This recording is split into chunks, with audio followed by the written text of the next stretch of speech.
Okay, har haft tendenser til forhøjet blodtryk. Så må vi lige se, hvilke resultater vi får i dag. Og jeg kan se, at hun også starter på blodtryksnedsættende tabletbehandling.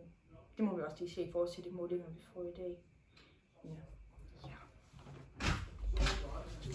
Hej med jer. Hej. Kom i vejen og lige ud fingrene en gang. Mange tak.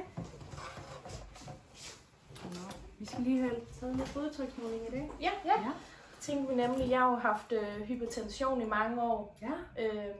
Og nu er jeg jo gammel sygeplejer, så jeg ved jo godt, hvad det handler om. Men Isabella, hun er med i dag for os lige at tjekke, fordi at... Ja, jeg har jo hørt, det kan være arveligt. Ja, lige præcis. Det er også derfor, det er rigtig vigtigt, at I er meget op på det fra start af. Præcis. Ja. Ved I sådan, nu er du selvfølgelig sygeplejerske, men ved du så nogenlunde, hvad blodtrykket det er? Faktisk ikke. Jeg synes godt nok, det er lidt forvirrende. Og jeg ved bare, der er sådan 2 tal, men... Lige præcis. Ja. Ved du hvad, det ene handler om selve blodtrykket. Det er simpelthen målingen i selve kroppens arterier. Så det er simpelthen trykket mod den arterielle væg. Okay. Vi går ind og måler. Og det er sådan noget blod, det er ligesom blodårene, ikke? Lige præcis. Okay. Ja, og så er det jo ligesom, hvor meget dit hjerte det skal slå for at kunne pumpe blod igennem hele kroppen. Du ved jo godt, hjertet det er den her pumpe, som pumper blod ud, ikke? Som blodet rundt, ja. Lige præcis. Godt. Selve blodtrykket, det afhænger af hjertets minutvolumen, altså hvor meget blod den ligesom pumper ud i minuttet. Den afhænger af slagvolumen, og den afhænger af den perifere modstand. Det vil sige, at det er modstand, hvad blodet ude i selve karrene, den møder. Okay? Så når vi måler et blodtryk, så får du de her 2 værdier, som du rigtig nok sagde. Den ene er det diastoliske, og det andet er det systoliske tryk. Ja. Og så den normale værdi for den systoliske, den anses for at være mellem 100 til 140 mm kviksølv. Mens den normale værdi for det diastoliske tryk, den anses for at være mellem 60 og 90 mm kviksølv. Okay? Ja, så det vil være de her 2 værdier, som vi kan sidde og kigge på nu, når jeg får taget målinger på jer. Ja. Godt. Ja, jeg tænkte, det var mig, der skulle starte med lige at få taget blodtryk, så Isabella lige kunne få lov at se, hvordan det foregik. Ja, jeg er godt nok også lidt nervøs for det. Det kan jeg godt forstå. Men det er ikke noget, du skal være bange for. Okay. Det er ikke noget, der gør ondt, men det vil komme til at trykke en lille bitte smule på overarmen, ikke? Okay. Ja. Det er også godt, at I lige har fået lidt tid til at slappe af, så vi har pulsen nede nu her. Ja, vi var i god tid, så vi sidder og ventede lang tid. Ja, det er jo perfekt. Ja. Sådan der. Så er det bare vigtigt, at du trækker vejret helt stille og roligt, og så ikke lige taler i de her 30 sekunder, hvor vi lige måler.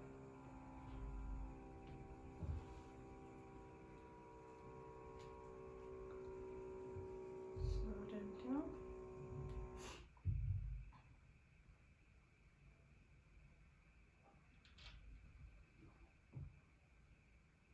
Du sagde, I havde haft om det i skolen også. Ja, lidt har vi haft. Lidt har I haft. Ja. Det er også rigtig, rigtig, rigtig vigtigt. Ja, jeg tænker sådan at vide lidt om hjertet og sådan. Det... Ja, lige præcis. Sådan der. Så har vi faktisk foretaget målingen i mor her. Okay. Ja. Så kan du se her, det systoliske tryk, den ligger på 108. Der var det, jeg sagde, inden for normalen, der skulle den gerne ligge på 100 til 140. Ja. Så der vil det jo være inden for den normale værdi. Ja. Og hernede, der ligger den på den diastoliske, så ligger den på 75. Der er inden for normalværdien, så vil den ligge mellem 50 og 90, så det er jo også rigtig fint. Ja, det er det der. Ja, så det er jo faktisk en rigtig fin måling. Det var godt. Ja, Dejligt. Nu her, så er det min tur. Ja. Så hvis jeg bare lige får jer til at bytte plads en gang. Ja, selvfølgelig. Og så får du nemlig lige lov til at sidde lige 5 minutter endnu en gang lige og slappe lidt af. Sådan, så det ikke kommer til at have indflydelse på målingen. Men nu sagde jeg jo lidt om det systoliske og diastoliske tryk, ikke? Men det systoliske tryk, det er ligesom det, der beregner den fase, hvor hjertemuskulaturen den ligesom kontraherer, det vil sige, at den hamper sig sammen. Og det gør den jo netop for at kunne presse blodet videre i selve hjertet, og så videre ud i blodbanen. Ja. Så det vil sige, at når blodet først kommer ind i hjertet, så kommer det ud fra kroppen med ind i højre forkammer til at starte med. Og så vil der opstå en kontraktion i de her 2 forkammer, som sender blodet videre ned i ventriklerne, det vil sige i selve hjertekammerne. Det store rum, ikke? Lige Ja, præcis, okay. lige præcis.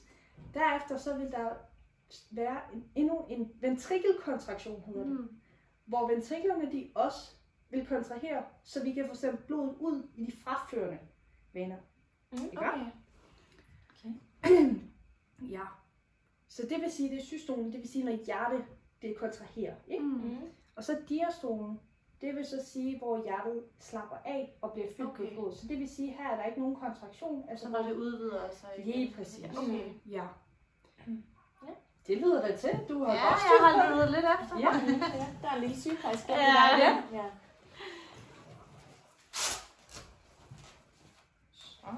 Nu kan lige se, Steph, nu skal du ikke være bange for, når din puls, den kan godt være, at den er lidt højere, end når du lige er derhjemme og hviler. Okay. Fordi at når man er herinde og... Jeg er lidt nervøs. Ja, det er, når man er lidt nervøs, ja. så stiger den også lidt, ikke? Så det skal du ikke være præcis. bekymret for, hvis den ser lidt høj ud. Det vigtigste er også bare, at du ligesom din mor lige tiger stille her, de her 30 sekunder. Okay. Og forholder dig helt stille og ro. Og bare Jeg sidder bare i. Ja. Og som sagt, der kommer ikke til at ske noget, men det vil trykke en lille bitte smule. Okay. Ja.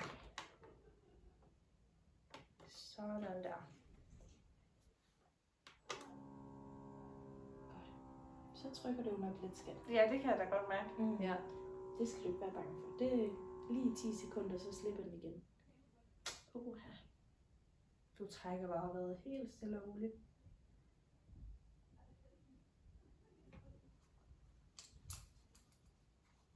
Jeg håber jo ikke, det er noget, hun har arvet fra mig af endnu.